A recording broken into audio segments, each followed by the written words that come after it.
Economista, gracias por acompañarnos. Y voy a comenzar con algo que constituyen o que se han dado en preguntas ciudadanas para posteriormente solicitarle un análisis de lo que se vive en el país.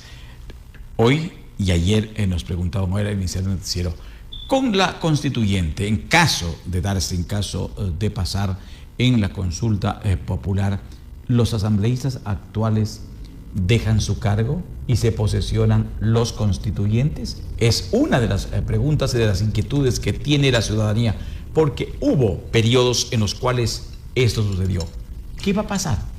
Muchas gracias, Ramiro. Buenos días con todos. Ahí hay una diferencia sustancial con la convocatoria que se realizó en el año 2007, porque la pregunta que planteó el gobierno de Rafael Correa textualmente decía: ¿está de acuerdo usted en convocar a una asamblea constituyente de plenos poderes, de plenos poderes, para elaborar una nueva constitución?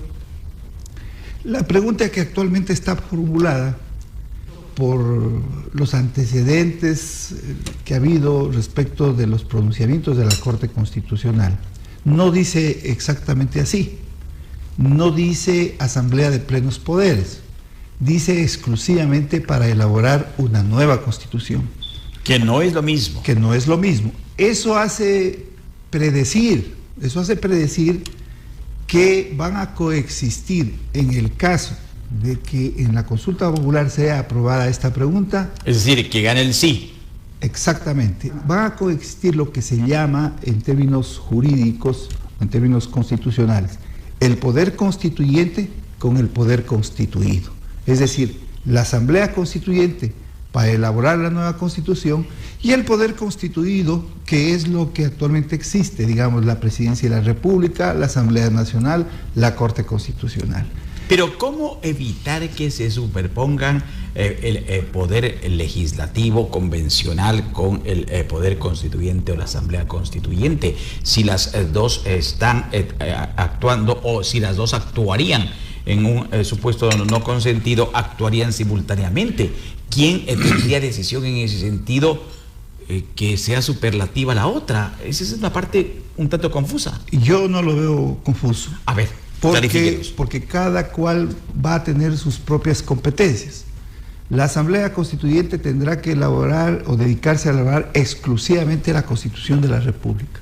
Tendrá máximo 8 meses, 6 meses más 2 adicionales, exclusivamente para la Constitución de la República. Elaborar una nueva Constitución que además, recordemos, una vez que esté aprobado el nuevo proyecto, tendrá que convocarse a un nuevo referéndum para que el pueblo sea quien se pronuncie respecto de ese proyecto de nueva constitución. Mientras tanto, el poder constituido, repito, la actual Asamblea Nacional está, sus asambleístas fueron elegidos para 4 años, eso no tiene por qué cambiar. ¿Qué es lo que puede pasar? Lo que puede pasar es que en la nueva constitución se expidan nuevos requisitos, por ejemplo, para el Poder Legislativo. Digamos que aprueban 2 cámaras, por darle un ejemplo. Entonces, Senado y, por ejemplo, diputados o asambleístas. Que parece que está tomando fuerza esa idea. Supongamos. Entonces, ¿qué va a pasar? Ahí va a incluirse seguramente un régimen de transición, a lo mejor donde cese la actual Asamblea Nacional, a fin de pasar, por ejemplo, a un nuevo Congreso Nacional de 2 cámaras. Pero el asunto es que eso estará condicionado a que se apruebe un nuevo referéndum ya con el proyecto de nueva Constitución. Porque nos puede pasar lo que pasó en Chile. ¿Recuerda usted todo el entusiasmo que hubo alrededor de convocar a una asamblea constituyente? Con Boric. Con Boric. Se elaboró el proyecto de nueva Constitución, se la copiaron a la del país. Entonces los chilenos, que es una sociedad madura democráticamente, dijo: no, a nosotros no nos van a meter esta constitución a la ecuatoriana, y votaron no. Y están en ese lío que hasta ahora no tienen una nueva constitución. Y no pasó definitivamente, y no hubo. No hubo definitivamente, entonces nunca se suspendió, nunca se paralizó, se disolvió el Congreso Nacional chileno. tampoco la presidencia de la República ni toda la institucionalidad democrática. Lo que pasa que en el 2007 aquí hubo un abuso del correísmo desde la pregunta, obviamente, y se aprovecharon ellos desde la pregunta. Y recuerdo yo que el mandato número 1, yo trabajaba en la Asamblea Nacional, era asesor parlamentario asignado al despacho del doctor Castillo, y el primer mandato constituyente fue disolver el Congreso Nacional. No.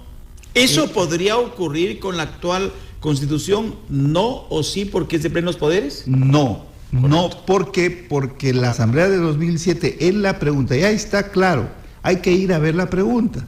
La pregunta dice en el 2007 claramente que si está de acuerdo el pueblo ecuatoriano en elegir una asamblea de plenos poderes. Acá no, acá simplemente dice, disculpe que le lea, en la parte pertinente dice, para elaborar una nueva Constitución de la República, que solamente puede entrar en vigencia, y aquí mismo dice, la cual entrará en vigencia únicamente si es aprobada posteriormente por las y los ecuatorianos en referéndum. Desde el punto de vista, es decir, había otro proceso electoral. De aprobarse la consulta, de aprobarse esta convocatoria, existirían dos momentos electorales más. Para los constituyentes. Primero, para elegir a los asambleístas constituyentes, que serán de 80. Loja tendrá 2 asambleístas constituyentes, y luego existirá un tercer momento electoral que será el referéndum para aprobar el proyecto de la nueva Constitución. Pero esas son las cosas un poquito extrañas, diría la ciudadanía.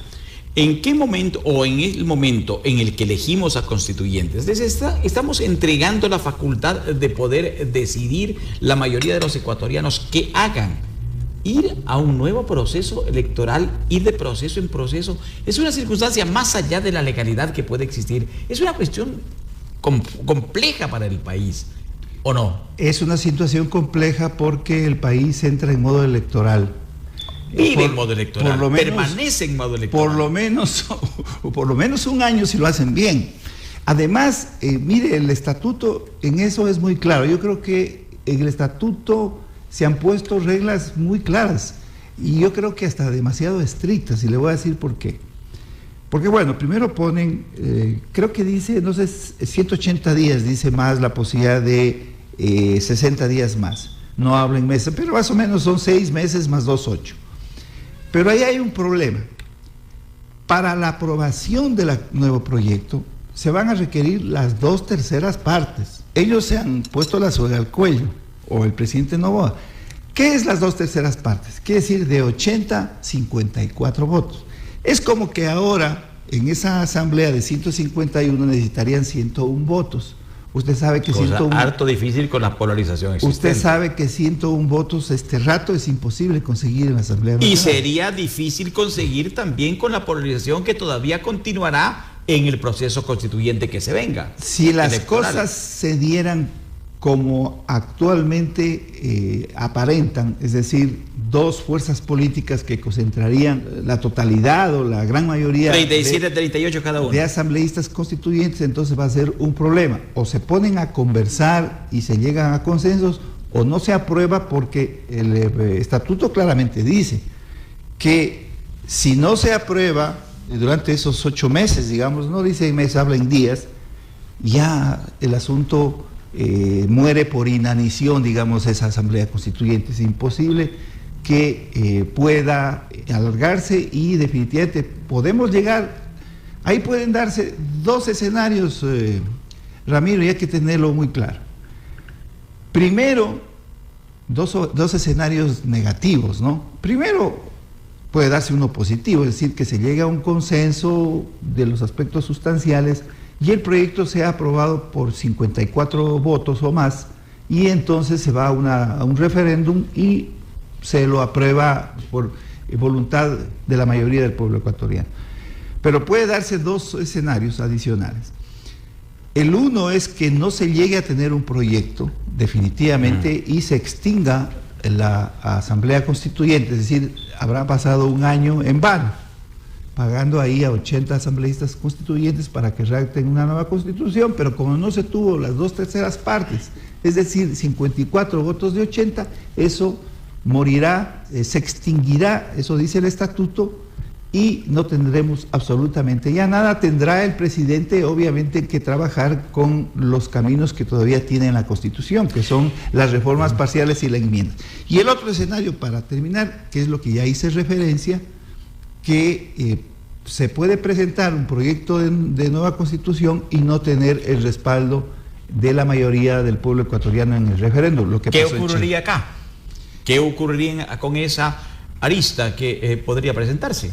El mismo caso, es decir, seguirá vigente el poder constituido en los dos casos quedará vigente, quedará el poder constituido funcionando normalmente, es decir, los asambleístas continuarán hasta que se terminen los periodos de 4 años, el presidente también, y pues obviamente si es que se necesitaren o se llegara a necesitar cambios en los textos constitucionales, repito, el presidente tendrá que optar por la Asamblea, por los ciudadanos, por las dos vías que señala la Constitución, que quedarían en la Constitución, que son las enmiendas o las reformas parciales, dependiendo de la profundidad de los cambios que se quieren hacer. Hay un tema vital, economista, que hemos querido consultar y lo estamos consultando con otros analistas nacionales que tienen la bondad de estar con nosotros. Hay un momento político que viene de una paralización de actividades, de un paro.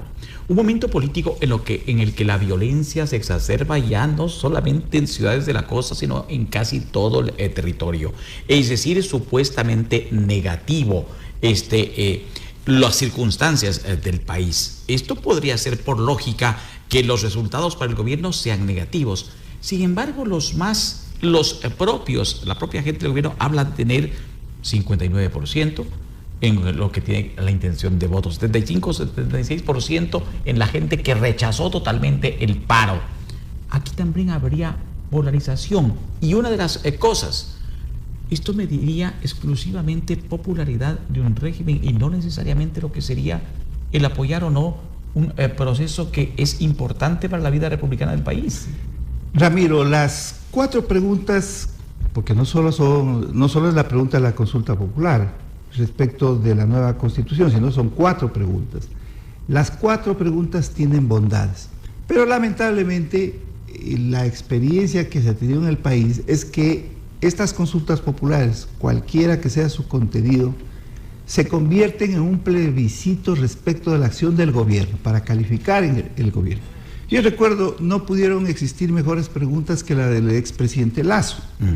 Definitivamente, si se hubieran aprobado esas preguntas en ese momento, el país fuera otro. Sin embargo, no fueron planteadas en el mejor momento respecto a la popularidad del presidente Lasso y se perdieron. Entonces, definitivamente por el comportamiento que ha tenido el electorado en el Ecuador, esta consulta popular, la de noviembre, se va a convertir en un plebiscito respecto a la acción del gobierno. Es decir, no se va a votar por los contenidos, mucha gente ni siquiera sabe qué mismo dicen los contenidos o estos detalles que estamos conversando. La gente va a votar porque esté a favor o en contra de la acción del gobierno. Y sobre todo respecto de la posición que ha tenido en este paro nacional, que es lo último que va a quedar en la retina del electorado. Que me parece a mí que el gobierno lo hizo bien porque supo mantener el orden constitucional, supo actuar oportunamente con la fuerza pública, se evitó que eso vaya más allá de donde llegó, a pesar de los graves daños. En el país se impuso la autoridad de la fuerza pública, se impuso la autoridad del Estado, y desde mi modesto punto de vista, esto va a influir positivamente en la consulta popular respecto de lo que va a considerar el electorado, que es una propuesta del presidente de la República. La polarización seguiría, porque los más optimistas en el propio régimen hablan de tener un apoyo del 59%, es decir, el resto o la revolución tendría en este caso algo que bordee entre 36, 37, 38%. En definitiva, más allá, que incluso que los resultados sean inversos, pero más allá de aquello, continúan dos tendencias. Y esa va a ser la tónica aparentemente en este proceso y en otros que lleguen. Aparentemente. Yo creo que efectivamente el gobierno, por todo lo que implica estar en el ejercicio del poder, por el liderazgo del presidente Noboa, a pesar de todos los excesos que hemos denunciado, ciertos rasgos autoritarios, lamentables, que los hemos criticado, inclusive aquí. Usted ha tenido la amabilidad de entrevistarme, pero sin duda son la primera fuerza, van a ser la primera fuerza política, ya lo son, de hecho, en la Asamblea Nacional, y van a tener lo que podríamos llamar la primera mayoría. No sé cuánto, verá que van a necesitar las 2/3 partes, de 80 van a necesitar... Pero va a ser muy difícil que uno de los dos tenga. Muy difícil. Ahora, se presume, si actuamos en función de la lógica, que la Revolución Ciudadana será la otra fuerza política que le vaya a hacer contrapeso. Se presume, digo, porque a lo mejor la ciudadanía reacciona en forma diferente a la hora de elegir asambleístas constituyentes y puede optar por unas terceras vías dependiendo de las candidaturas que se vayan a presentar. Yo le voy a poner un ejemplo, Ramiro, que ya lo puse en otro medio de comunicación. No sé si usted se acuerda las elecciones del año 1997, de los constituyentes en el año 1997. Ahí ganaron, cuando fue el doctor José Benigno Carrión. Ahí ganaron figuras, usted ya lo dijo, personas como José Benigno Carrión. Yo recuerdo, y lo digo yo bromeando, José Benigno Carrión no puso un solo afiche, y tuvo el respaldo mayoritario de la población, no solamente del Cantón Loja, sino que venían los votos en forma impensable de la provincia, donde supuestamente el doctor José Benigno nadie lo conocía, pero no era así. Es decir, era un personaje que la ciudadanía consideraba que era digno de representarlos a los lojanos.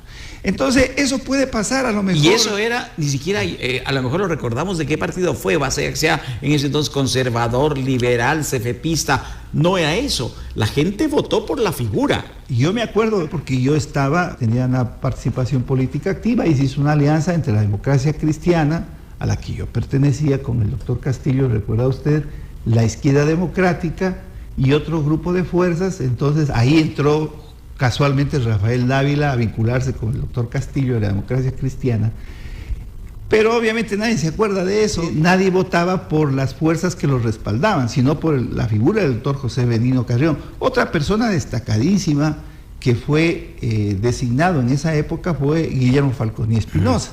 El ex rector de la UNL. El ex rector de la UNL, obviamente estaba identificado con ese entonces el Movimiento Popular Democrático, pero nadie votó por el Movimiento Popular. ¿Y algo similar podría ocurrir en caso de ganar el sí, haber una constituyente en Loja? Debería pasar. Ahora, tenemos el otro antecedente, que es el del 2007.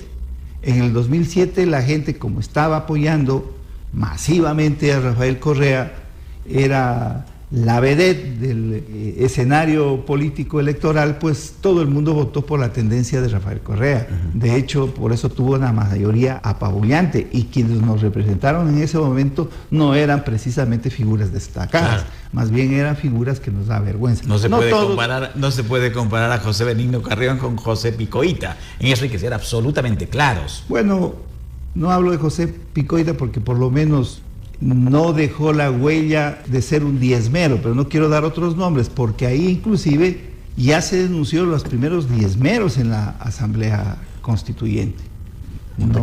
No me haga hablar Ramiro. Pero no, pues yo no puedo comparar los representantes de Loja en el 97 respecto de lo que fueron en el 2007. ¿Qué va a pasar en el 2025? Dependerá de la voluntad popular de los lojanos y de si verdaderamente existen posibilidades para una tercera fuerza política que represente una nueva alternativa con una nueva figura. Ojalá, le decía yo, tengamos un Pinitos Carrión para poder darle nuestro voto. Gracias, economista, por acompañarnos en esta entrevista. Gustavo Ortiz, analista político de Loja con proyección nacional, nos ha acompañado en el transcurso de esta entrevista.